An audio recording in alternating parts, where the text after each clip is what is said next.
Alright, so we're at the launching line now. A beautiful morning, nice and calm. Getting ready to get out there and get some walleye fishing in. Jimmy Z back in action after last week. We're going to get it.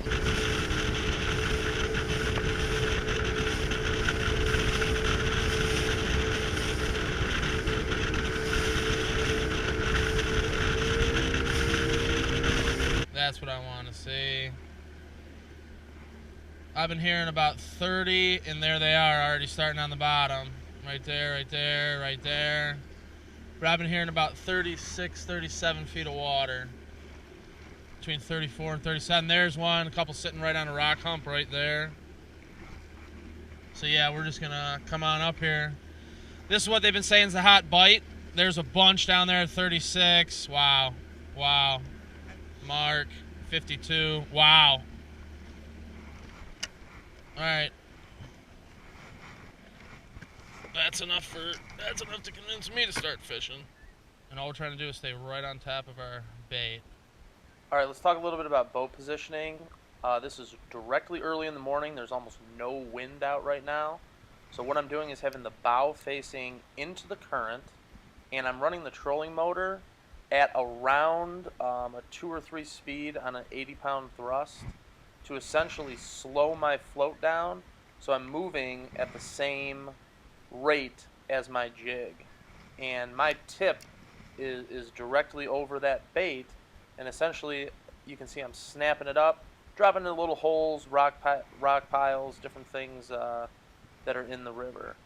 But we are running the trolling motor, and if I go to the right or to the left, I move the trolling motor to the right or to the left. You'll see later the wind really picks up, and we actually have to face downstream and go into the wind. So that's the big key, is facing your boat and your trolling motor into whatever resistance you're getting, be it wind, be it current, be it whatever, to stay on top of your bait. Yeah, dude, got one. Nice.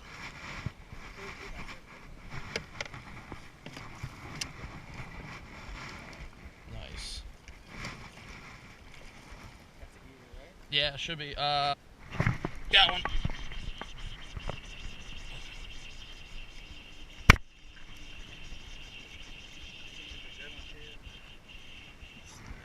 Snag weird. Might be short. He got the stinger hook in his mouth. See, that's the problem, is they get the stinger hook in their mouth, and then that other thing gets wrapped around them. Alright, here we go. We got the boat turned around, so we are actually facing straight down river. And the current is coming from the stern of the boat, but the wind was blowing so much that it was not allowing us to float downstream. So we had to turn the bow all the way around, and you can see I'm moving the trolling motor head, and I'm actually, you can't see it, but with my foot I'm changing speed. So I'm going from 3 to 4 to 5, back down to 2 to stay on top of that bait. Alright, do not lose this one.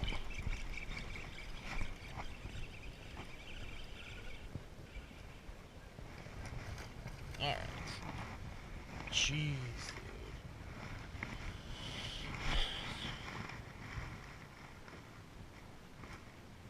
Dude, why are we not... Got one! Finally. Nah, this is a light pole, so... Alright, get that net. Whoa! Oh, it just got off. Yeah, it was big. It was a nice one. That's too many mistakes today, dude. You gotta get on it. Making mistakes. Ah, got off. I knew it wasn't a good hook set. Dude, that's... Oh, I'm so mad at myself, dude. I've never been so mad at myself. I've never been so mad at myself as I am right now. I knew it was a bad hook set. I know. I'm so upset right now. Dude, we just did not capitalize. Oh, got one. Oh, dude, it's a big bass. Fuck, I should have, dude, should have asked for the net. Did you see that? That was like almost a goddamn 20, dude. You got it up from the bottom so quick. My bad, dude.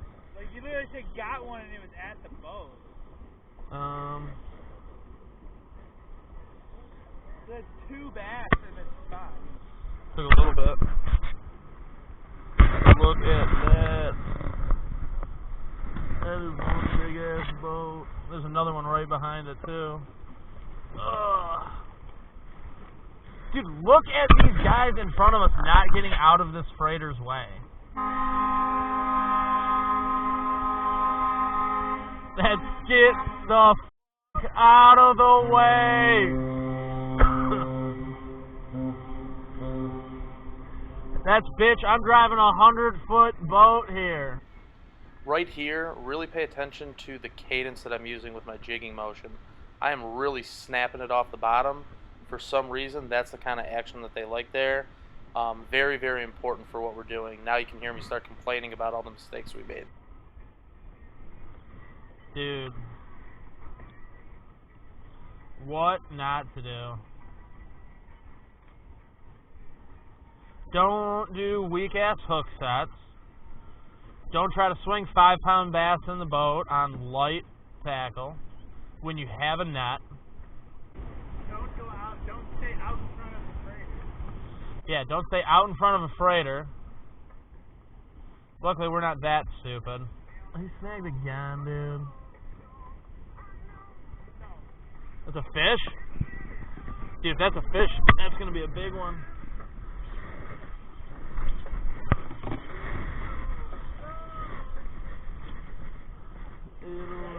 Get it. Nice. There we go, 16-incher. Took us a little bit longer this time, but that's another Detroit River limit. Luckily for you guys, I know more about fishing than I do about videoing, but we're going to get better at filming.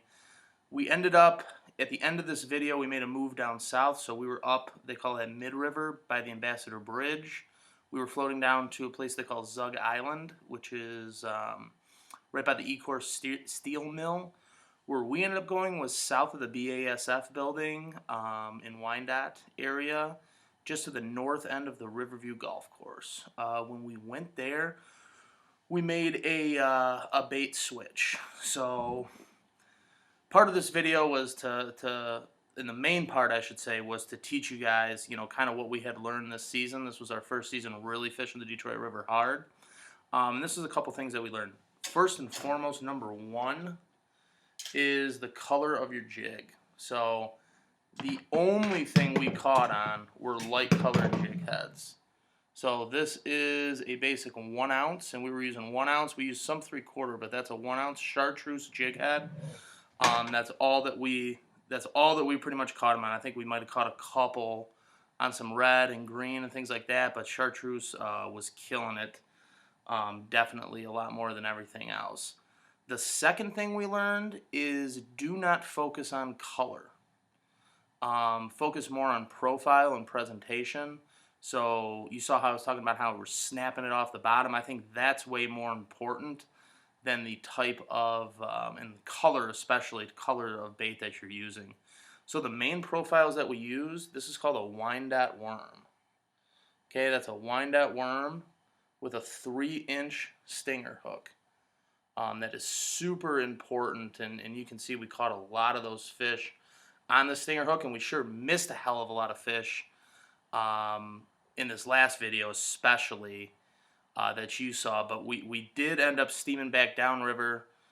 We ended up limiting out there. I think we went down and we caught about 12 more, and those were our biggest ones. You have to take my word for it.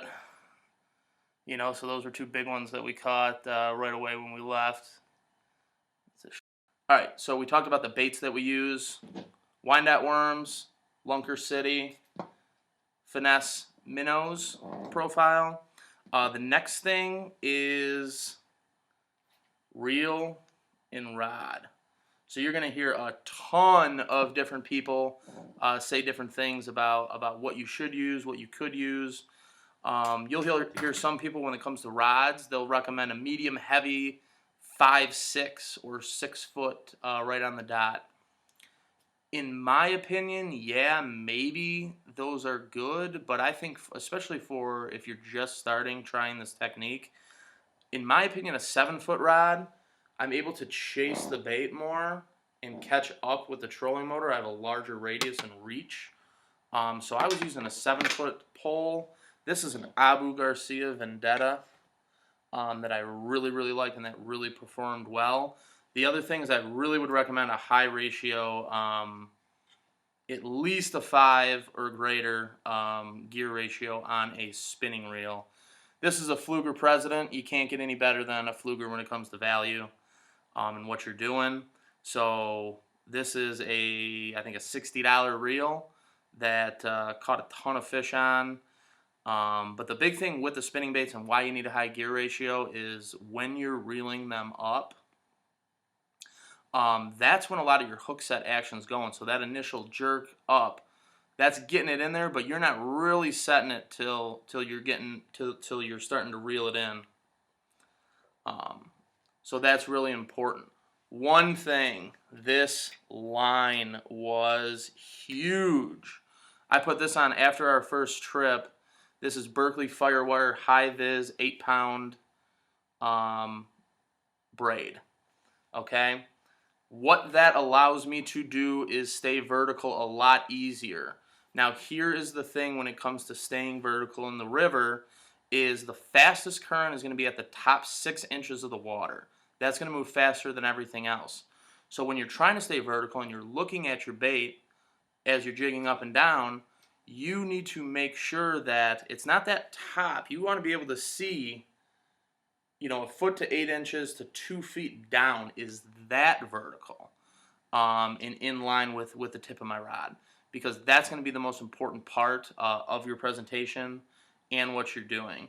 Now, the Detroit River got a ton of snags and just washing machines and all kinds of stuff, cars, steering wheels at the bottom of that river, and you get a lot of snags. So some people tie straight onto braid. I don't like doing that because I lose a lot of line if I get snagged and I can't get it out. I just tie on a little fluorocarbon leader. So maybe you can see that knot right there. This is from about 4 snags. I had about a 3-foot, 4-foot leader on, tied directly to that line, double uni knot. You can see it up in the rafters a little bit better there. But that just allows me to, if I get a snag, I can pull. It'll either come out or it'll snap off. Either way, I'm not losing a bunch of my good braided line, and I'm able to just tie on a new jig head and get back to fishing faster. In my opinion, that's what's worked best for me. But when you're talking about your gear, I would say a medium to a medium light rod. I would say I think this is 5.6. Really, I think I'm going to do the Fluger XT, which is a 6.2. That's what I'm going to get for next year. But even more important, I think, is a high vis line. This Berkley Firewire was great. It's more abrasive resistant, so if you snag on anything weird down there, it's not gonna break off of your braid. But was absolutely huge in being able to give the right presentation and stay vertical on it.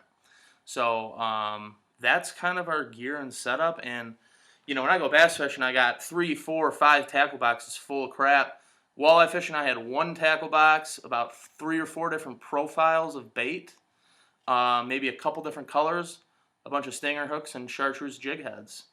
And we limited out each time we went after the first time very easily, I would say. Probably this last time I wouldn't say very easily, because we fished probably 3 hours before we ended up limiting out. But a lot of fun. Had a ton of fun with Jimmy Z and Mike the Pike and Kaz out there on the river and all of our trips. So you can go back and watch some of those. I hope you were entertained. If not entertained, at least you learned something. So you got to get up to the Detroit River. 10 million walleye from April through May. Okay, and then right after that, there's about 5 million silver bass in there that you can catch all day up against the rocks. They swarm the bait fish and just come in and just feed. We saw a guide up there. he had a thing. They were every cast, 30 casts in a row, they're reeling in a 14 to 16 to 17-inch silver bass. It was insane. So we are going to go back and get on some of that. Right now, it's the smallmouth bass pre-spawn out on Lake St. Clair. So we got to get out there. I'm going to be bringing you some footage from Kent Lake. I got that's Oakland County, Michigan. I have a tournament there on Memorial Day weekend. So I'm going to go do a little bit of pre-fishing this week. Check out the water temperature, where they're at in their spawn cycle. I'll probably do a lot of graphing, see where things are at, but definitely throw some baits. I think I'm going to try to hit them with that Ned rig, that Z-Man bait.